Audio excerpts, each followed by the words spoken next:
Hi, hello, good evening, everybody.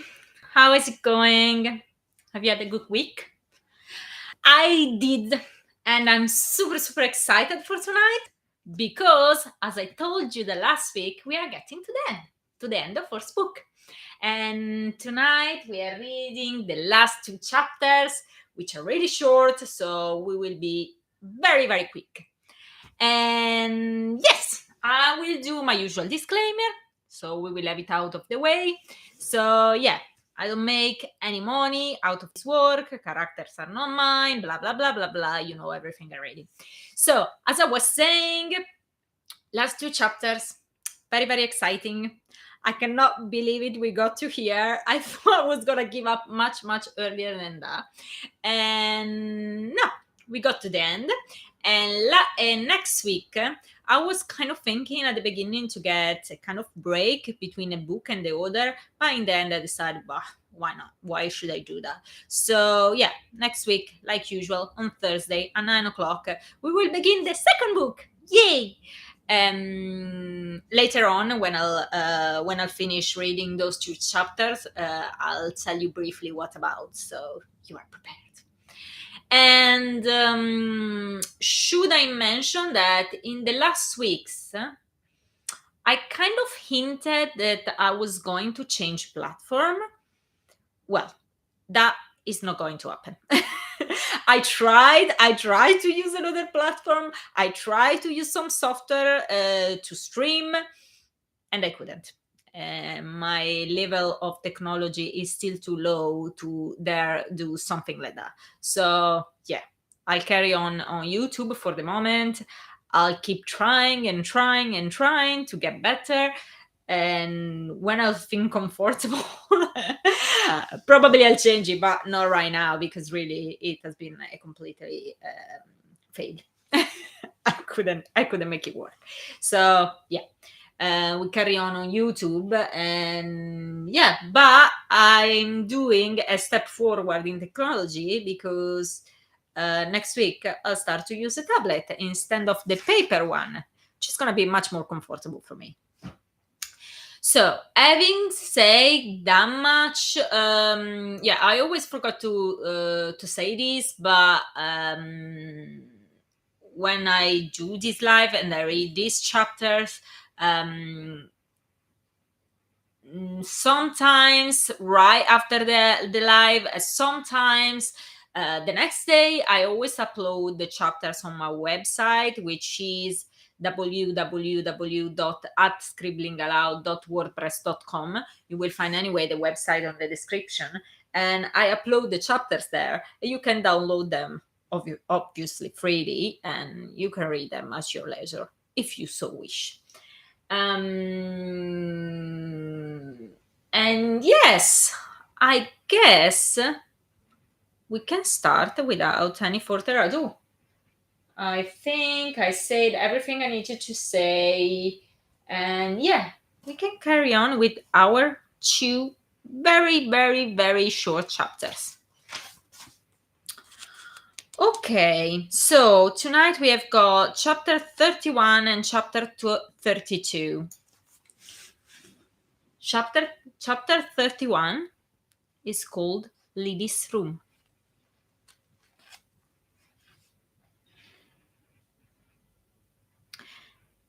A few days later, while Harry was preparing dinner, Ginny shouted from the living room that a letter from Hermione had just arrived. She walked into the kitchen with it. "Do you want to read it?" "You do it and summarize it for me," he replied, busy over the stove. She opened the seal and perused it quickly. "It seems everything is fine. She got some delay in Czech Republic because of some wizard trying to smuggle dangerous classified object in the country, but it wasn't a long wait. She said the house is spacious, close to Charlie's, and with pretty garden. Hugo was very happy to see her, and Ron too. She writes as well to tell you she's sorry." "What for?" she asked, looking at him inquiringly. "Done. Think! She realized she left an end of the month report undone. She asked me to finish it." She doesn't want to leave it to the new guy, he said in a hurry, concentrating very hard on the stove not to have to look at her. I see. This is so hard to worry about a silly report, isn't it? She affirmed, reading the letter again. Do you want to answer, or shall I? Ginny, either I cook or I write. You get the choice, he retorted, about to put some fish in the pan. I don't want any fish, she interjected abruptly before he could do it. Why, may I ask? He asked, irritated. I don't like the smell, she said, resolute. Since when? Since now. Harry took a big breath and counted mentally up to 3. Okay, all right, he said, making the fish disappear with his wand. I'll cook. I'm sorry. I'll cook something else. But you stop criticizing and write the letter. They're always waiting. You write for me that she must not think about it. She got ink and paper and started to scribble. After a few moments, he went behind her shoulder to read. Dear Hermione, I'm glad to hear everything is fine. Blah, blah, blah, blah, blah, blah. The garden must be lovely. Blah, blah, blah, blah, blah, blah. Such a nuisance, smugglers. Once, while blah, John is such a nice kid. Blah, blah, blah, blah, blah. Harry says not to worry about the report. He says as well not to think about work, but just to concentrate on your family. He sends his love. He's cooking. Blah, blah, blah, blah, blah, blah. Harry wondered how must not think about it could transform himself in 3 full sentences. Despite it being an inaccurate translation, he had to admit that not having asked Ginny to write in code what he wanted to convey, she ended up with something even better. And surely Hermione would have been able to read between the lines. While they were having a fish smell-free dinner, Harry asked Ginny if she felt up to the task to sort Lily's room after it. He felt his stomach clench while suggesting it. We can do some boxes with clothes and toys to give away, and another with what we want to keep, he suggested. Are you sure you want to do it? I can sort it out with Mom if you don't feel up to it, she asked in concern. As a matter of fact, I'd rather prefer not to, but it must be done, and we will do it together, he said, pushing away his unfinished meal. This dreadful task, still to be accomplished, had been haunting him for weeks. He wanted to be done with it, despite what it comported, to be finally free of the thought.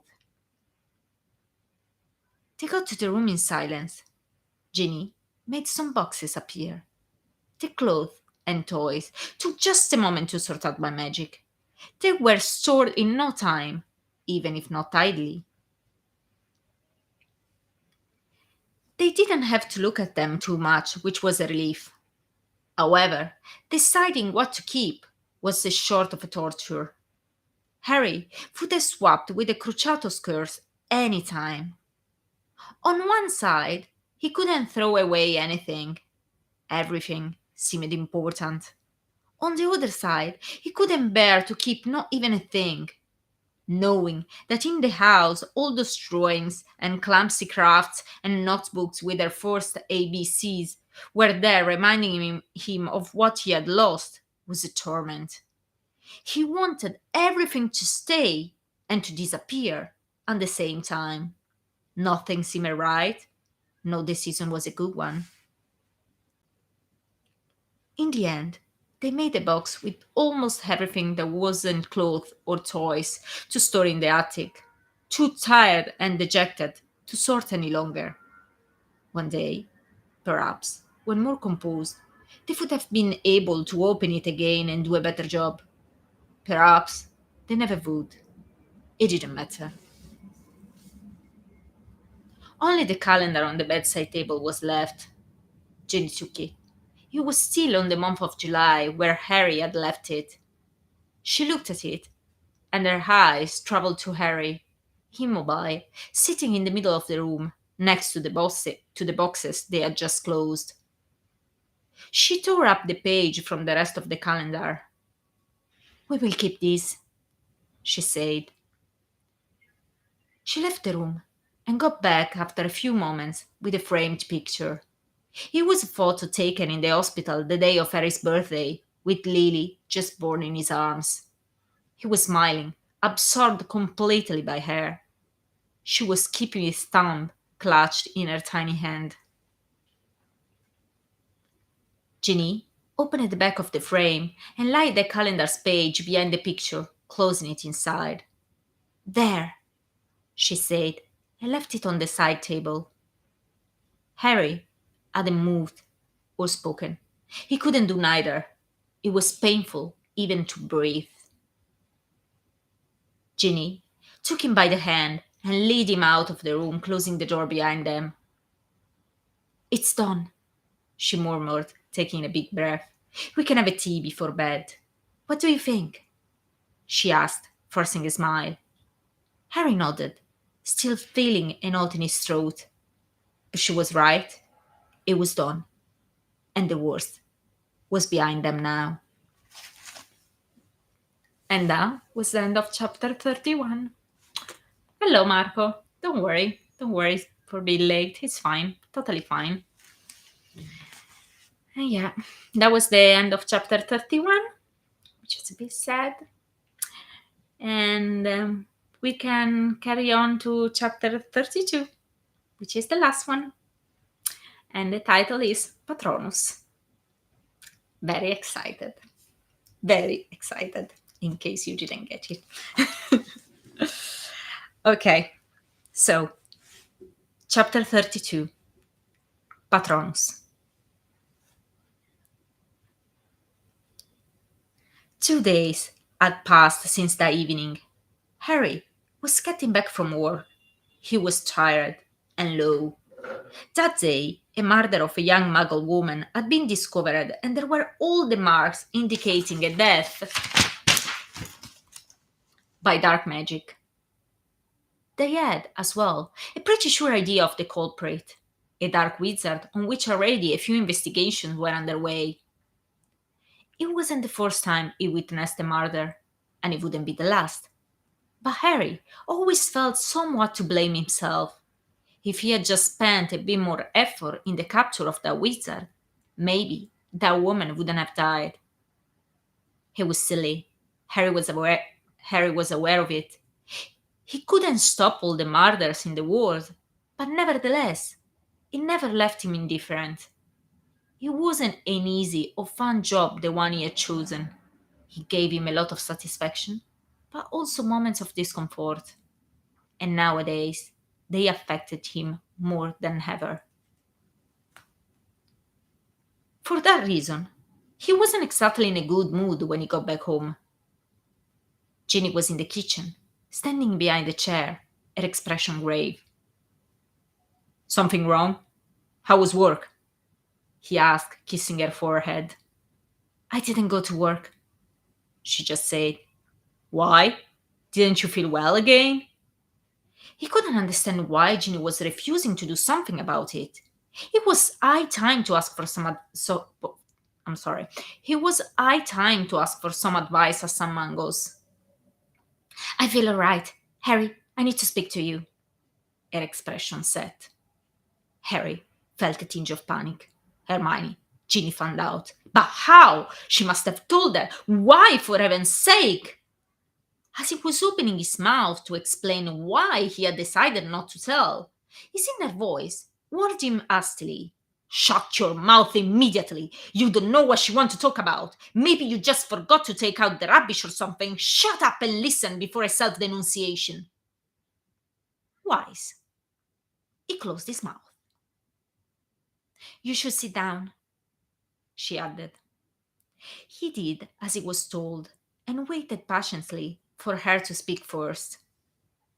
She was silent, and then she said, "I don't know how you will take this, Okay, it isn't Hermione. Close call. So what then? What? Why everything together and now? He started to feel very annoyed and upset. What in the hell happened now? What else? Don't we have enough problem as it is? He blurted out, irritated. Keep calm, she admonished him. Harry slammed his hand on the table, darting up. I'm calm, don't you see? I couldn't be cooler. So what happened? James has been expelled. The Fidelium charm is broken and we need to move. That Phil guy tried to make a move on you again. I'm going to break his neck this time. He started to guess randomly, getting angry by the minute. Jean interjected. No, Harry, none of those. But you are not calm enough. I'm not going to tell you until you are more composed. Okay, he said, trying to master himself. He took a big breath and sat down. Okay, I'm cool. I won't get upset. Ready to get upset worse than ever. What is it? I'm pregnant. Excuse me? She started to fret and ran so fast and incoherently it was difficult to understand. This is all your fault. You are always so careless, and it's always me who must think about contraception. It must have happened just after Christmas, and I was so confused, and I forgot, and I wasn't in my right mind, and you didn't care, and it's always me, and now it's late. You are not gonna touch me again until you don't learn to be more mindful. By this time, she was greatly agitated. Violent sobs were shaking her. She was swimming in a flood of tears, her face red and congested. Harry stood up alarmed and got to her. Okay, now calm down and brave, he entreated her. He made her sit down, got a glass of water from the sink, he made her swallow it. He kneeled in front of her and dried the tears from her face with his hands. All the while, his brain reeling madly, failing to absorb the meaning of what she just disclosed. Butter? She nodded, her eyes still wet and inquiring, waiting for his reaction that was late in arriving. Are you sure about this? He asked, trying to subdue the steady buzzing that was preventing the new notion to make its way. She nodded again faintly, probably fearing his reaction at this piece of information, since in the past, when she had to communicate the same, it had never been too gracious. I have no idea how I could fail to realize it was so obvious. That opened my eyes on Sunday. It told me that probably it was the reason of my sickness, and it just made sense. I've been to some mangoes today, and it's confirmed, she concluded. And that affirmation succeeded in dispersing the cloud of confusion. A name had pierced it. Ted. Harry was brought back to the previous Sunday while chatting with him. Maybe you should try to cast one again in a few days, just to see what happens. You might be able to chase your Dementor away, he had said. Finally, the significance of Ginny and Ted's words started to flow freely, taking over the confusion, filling every inch of him, expanding and mounting, turning every sorrow, fear, and desperation of the last 2 months into something else. In a powerful, uncontrollable emotion, an emotion so intense he had never experienced before, so overwhelming it was difficult to contain. Driven by the necessity of letting this pressing feeling out, he drew his wand from his pocket, pointed above them, and shouted at the top of his lungs, Expecto Patronus! Not a stag, as he was expecting, emerged, but a magnificent silver phoenix shot out from it. It spread out her wings and circled majestic on their heads. Ted, cheeky little bugger. And suddenly, as if something that was buried deep inside had finally been brought back to light. A vigorous laugh, full of joy and delight, burst forth. I'm sorry, burst forth from him. And that was the end. I'm sorry I messed up the last line. I'm so sorry, but it was difficult for me to read it. I can write English, but in pronunciation I'm very bad, as you can hear. I'm sorry I messed it up. Vabbè. Super. Another little Potter. Yes, Mark, another little Potter. Yeah! We will have another little Potter very soon. Oh, I really hope you enjoyed it. I really hope you like it. We had a very, very nice adventure with this book, and it was beautiful. Thank you. And yeah, we had the up and down and very sad moments, but we concluded with a very good and happy one. So yeah, next week we will start with the second, which yeah, basically it's I would say a bit quieter than this one, and we will confront some issues that Harry has got.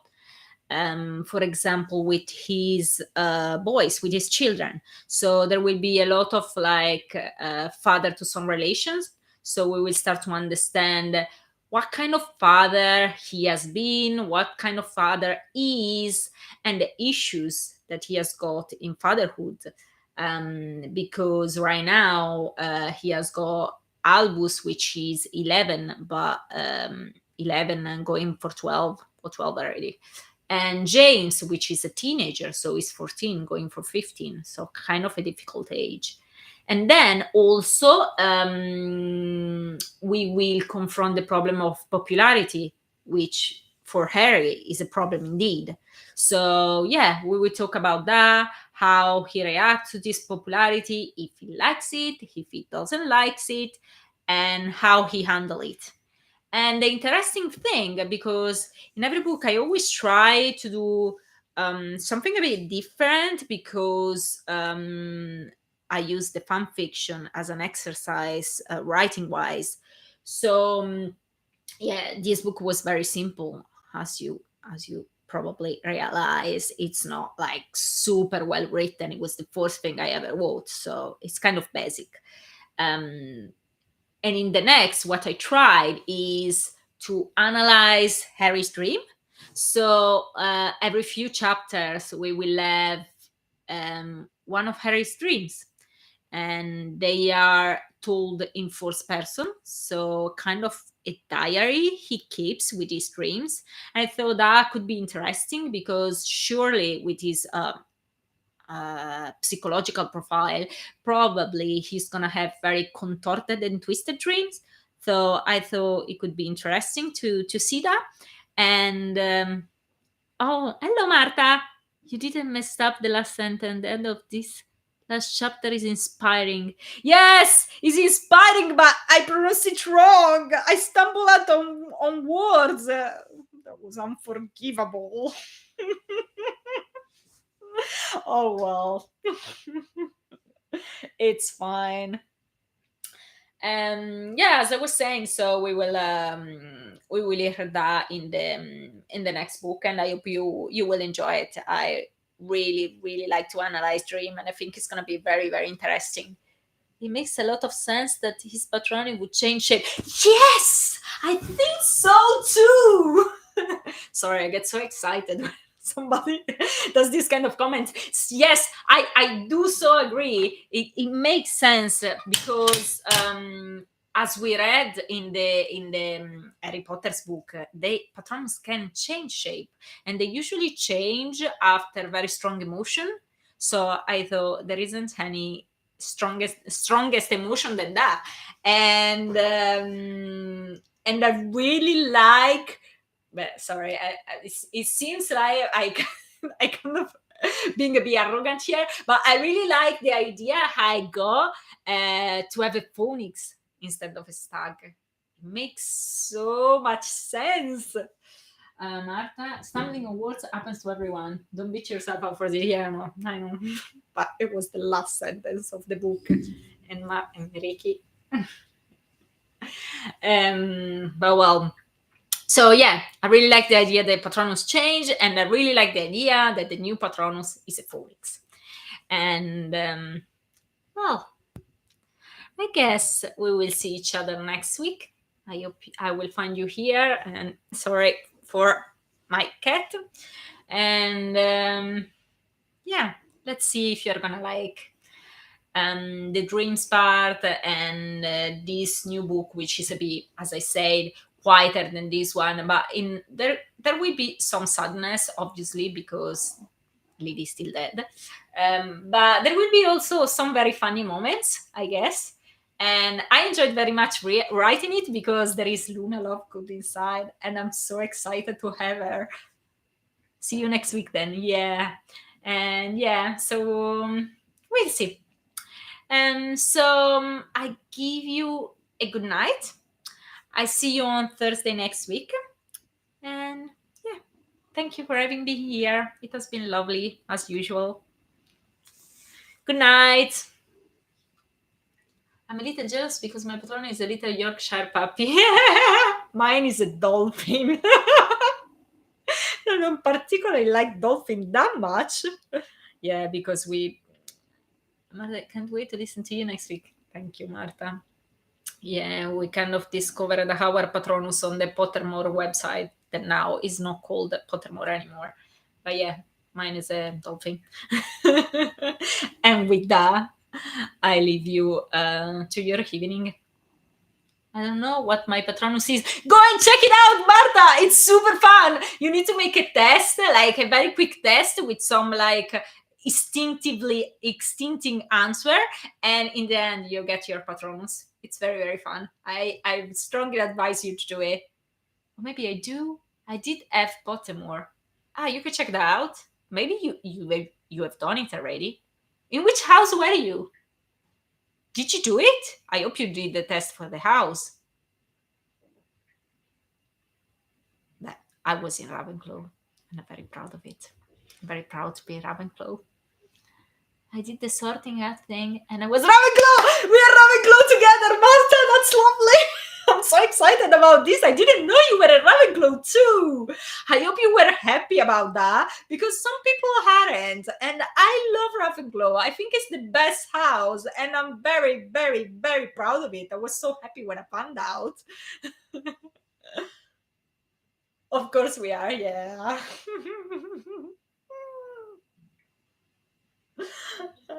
Marco is Slytherin.